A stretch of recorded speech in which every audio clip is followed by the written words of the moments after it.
Nĩ itura rĩa Kĩbũndani kaunti-inĩ ya Kwale kuria kwĩrĩkanĩte atĩ mũingĩ nĩ wahũrire mũndũ ũmwe nginya gũkua agĩkwo atĩ arĩ na mũrimũ wa homa ya coronavirus, ũndũ ũrĩa ũtamakenetie ona hanini kuona kũringana nao ndeto ĩno ĩraheanwo mũgarũ na ũrĩa kũrĩ.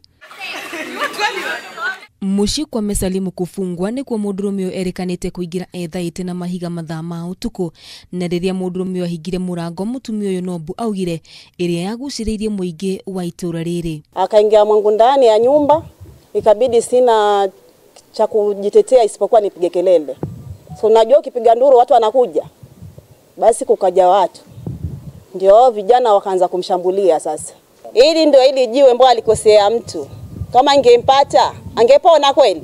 Wakamshambulia kwa kipigo cha mwizi, na labda baada ya hapo hakufa kwa immediately, bali inavyosemekana ni kwamba maaskari walikuja wakambeba wakaenda naye hospitali, na kwa bahati mbaya aliweza kupatwa na mauti akiwa kule hospitali.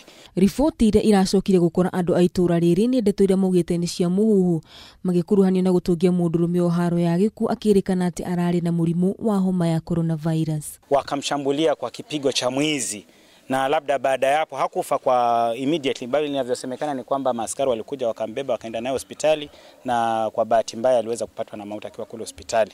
Lakini kiukweli kwa uvumu unaotembea kwamba huyu mtu alikuwa ni aliuliwa ama aliuawa kwa sababu ya ugonjwa wa corona, hayo maneno si kweli, kwa sababu hapa hakuna hospitali karibu wala hakuna daktari na kuna aliyeweza kumpima mtu huyu. Tulikuwa hana mambo na corona. Huyu mtu ni mambo na sijui alikuwa ni mlevi, tuseme ni mlevi. Gukire uguo aikari ni moretie muingi handu waruma gwithema gutambia ndeto cia muhuhu na makire ciige mũrimũ ũrĩa ũkoretwo kũrĩire bũrũri maitho wa homa ya coronavirus. Handu-inĩ ha Kameme TV, njĩtagwo Waithĩra wa Gĩcũhĩ.